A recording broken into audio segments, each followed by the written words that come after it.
We read this morning Shabbat Va'era. And in these few weeks, we're entering into the key narratives of the Exodus story. Some call it the master narrative of the Jewish people.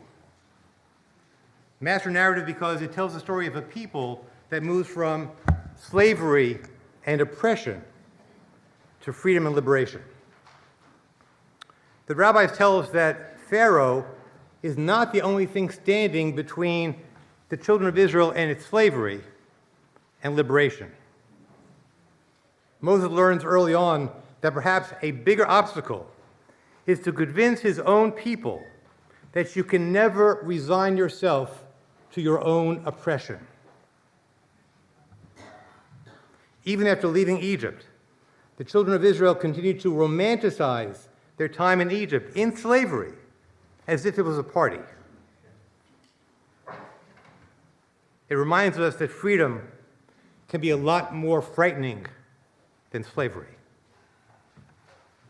How fitting it is that some part of the Exodus narrative is always read on the week that we celebrate the birthday and legacy of Dr. Martin Luther King Jr. Dr. King was a modern-day Moses, and his job was just as hard.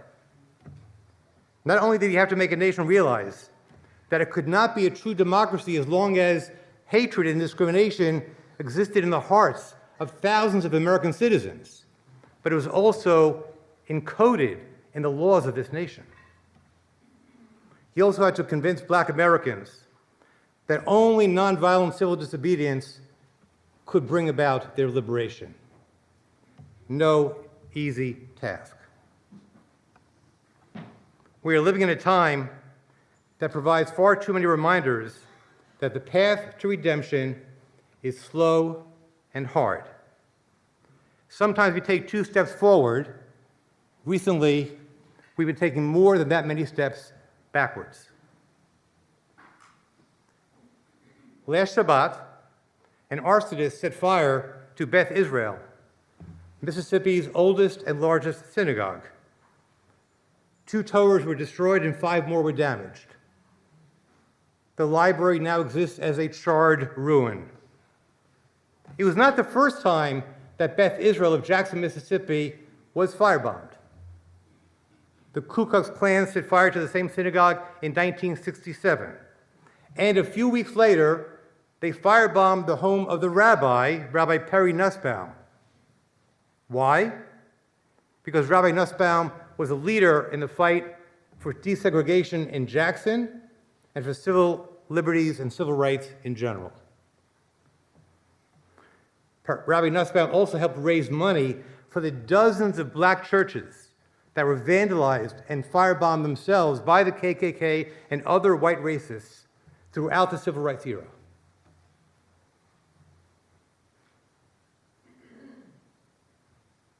Rachel Fink, a Tel Aviv-based journalist who actually grew up in Baton Rouge, Louisiana, knows a lot about Southern Jewish life, and she wrote the following on her reflections after visiting Jackson right after the firebombing. She wrote, "Within hours, faith leaders from across the city had reached out, offering the dislocated Jewish community their spaces for services. Outside the charred entrance, bouquets of flowers lay on the ground. Someone left a simple note saying, 'I'm so very sorry.' The arsonist sought to destroy the most prominent Jewish building in Jackson, but he grossly underestimated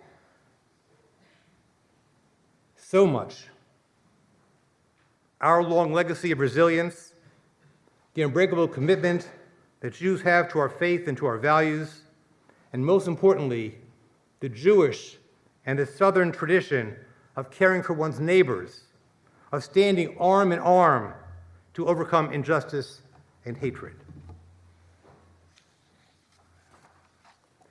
What could be more heinous than to firebomb a house of worship?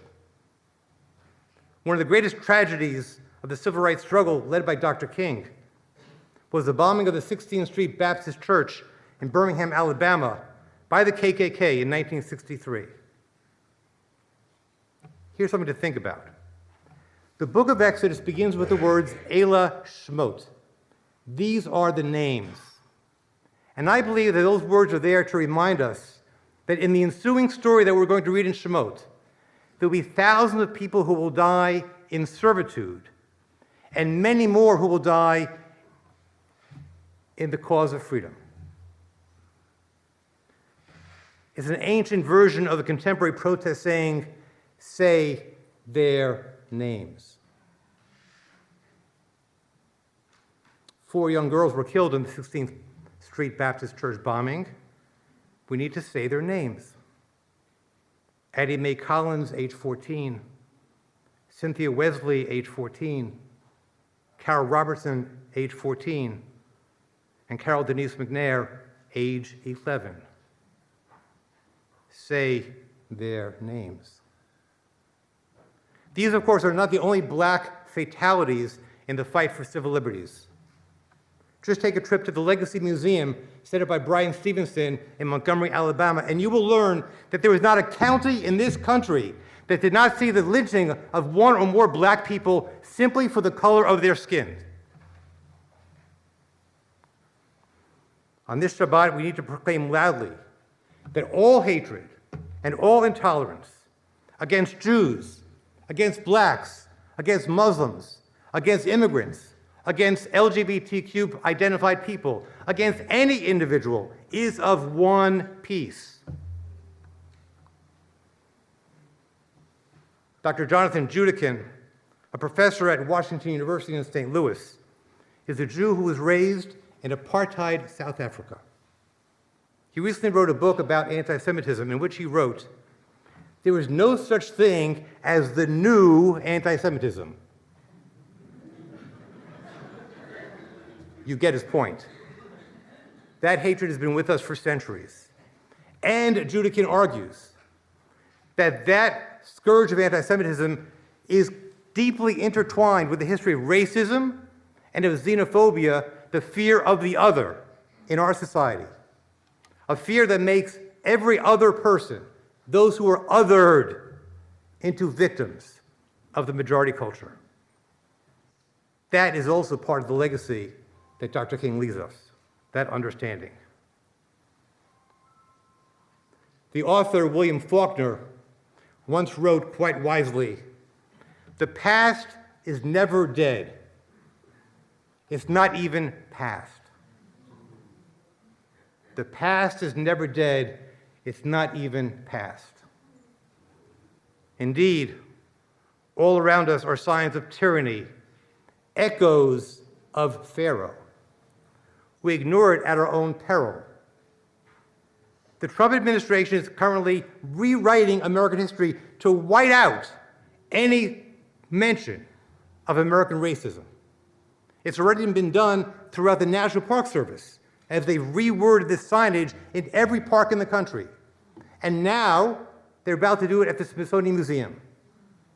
This is the rewriting of history in our own time, at this very moment. We read in the 85th chapter of the book of Psalms a response. In that chapter it says, "The truth will rise from the earth." The truth will rise from the earth. And we need to be partners in that effort because it won't happen on its own. Jews and blacks have long worked together to advance freedom and opportunity in this country. For both of our communities, the biblical story of the Exodus is a model for how we move from slavery to freedom, me'avdut l'cherut. If this Dr. King holiday is going to mean anything, we need to reassert the alliance that existed and to broaden that alliance to include people of every race, of every religion, of every class, so that we can say, as Dr. King so often quoted the Hebrew prophet Amos, so we can see the day when justice will roll down like the waters and righteousness like a mighty stream. Shabbat Shalom.